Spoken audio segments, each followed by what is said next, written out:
Hello बच्चों, कैसे हो आप। आज हम कक्षा 4 पर्यावरण अध्ययन की वर्कशीट हल करेंगे। पाठ 13 पहाड़ों से समुद्र तक भाग 2। आपको याद होगा पिछले वीडियो में हमने पहाड़ों से समुद्र तक का भाग 1 किया था। चलिए वर्कशीट हल करते हैं।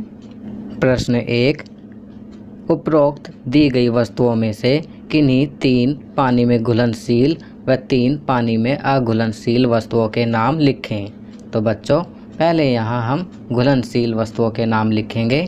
पहला होगा चीनी, दूसरा नमक। इसके अलावा बच्चों ऊपर दिए गए विकल्पों में कोई भी ऐसा विकल्प नहीं है जो पानी में घुलनशील हो, तो इसलिए हम यहाँ पर नींबू का रस लिख सकते हैं। अब अघुलनशील वस्तुओं के नाम लिखेंगे। तो पहला रेत, दूसरा चाक पाउडर, तीसरा तेल।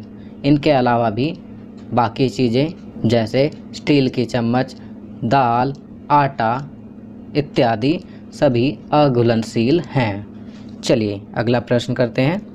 प्रश्न 2, दस्त, हैजा, आंत्रज्वर, हेपेटाइटिस यह कुछ बीमारियां हैं जो कि गंदे पानी के इस्तेमाल से होती हैं।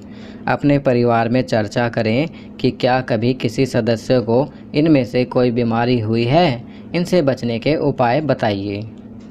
तो बच्चों इन सभी बीमारियों के बारे में आप अपने परिवार के सदस्यों से चर्चा करेंगे और उनसे पूछेंगे कि क्या कभी उन्हें या उनके किसी जानने वाले को इस प्रकार की कोई बीमारी हुई है।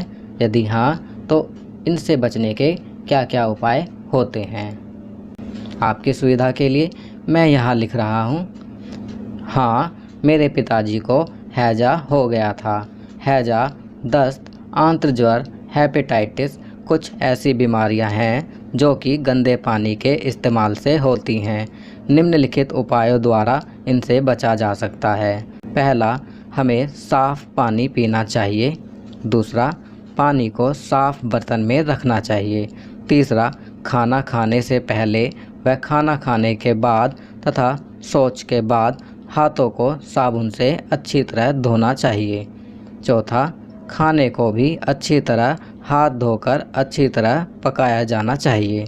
पांचवा, समय समय पर टीकाकरण भी करवाया जा सकता है।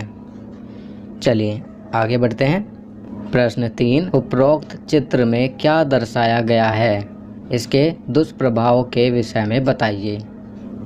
तो बच्चों इस दिए हुए चित्र को देखकर आप लिखेंगे अपने शब्दों में कि इस चित्र में क्या दर्शाया गया है और इनके क्या दुष्प्रभाव हो सकते हैं। आपकी सुविधा के लिए मैं यहाँ लिख रहा हूँ। उपरोक्त चित्र में प्रदूषण मुख्यतः जल प्रदूषण दर्शाया गया है। इसके निम्नलिखित दुष्प्रभाव हैं। पहला, हैजा, दस्त, हेपेटाइटिस जैसी बीमारियां होती हैं। दूसरा, जल में रहने वाले जीव जंतुओं व पौधों पर बुरा प्रभाव पड़ता है। तीसरा, प्रदूषित जल से सिंचाई करने से फसलें खराब हो जाती हैं। चौथा, स्वच्छ जल जो कि सभी सजीवों को अति आवश्यक मात्रा में चाहिए, इसकी कमी हो जाती है। चलिए आगे बढ़ते हैं। प्रश्न 4, आप घर में पानी को किन किन विधियों से साफ़ कर सकते हैं। तो इसका उत्तर लिखेंगे। पानी को साफ़ करने की विधियां इस प्रकार हैं। पहला, उबालना। दूसरा, निथारना। तीसरा, छानना।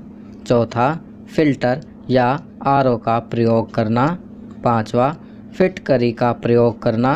छठा, क्लोरीन का प्रयोग करना। तो इन सभी विधियों के द्वारा हम पानी को साफ़ कर सकते हैं। चलिए अगला प्रश्न करते हैं। प्रश्न 5, जल प्रदूषण जल संरक्षण विषय पर एक कविता लिखें, सुनाएं अथवा गाना गाएं। तो बच्चों यह कार्य आप स्वयं करेंगे। जल प्रदूषण जल संरक्षण विषय पर आप कोई कविता लिखेंगे या सुनाएंगे या कोई गाना गाएंगे।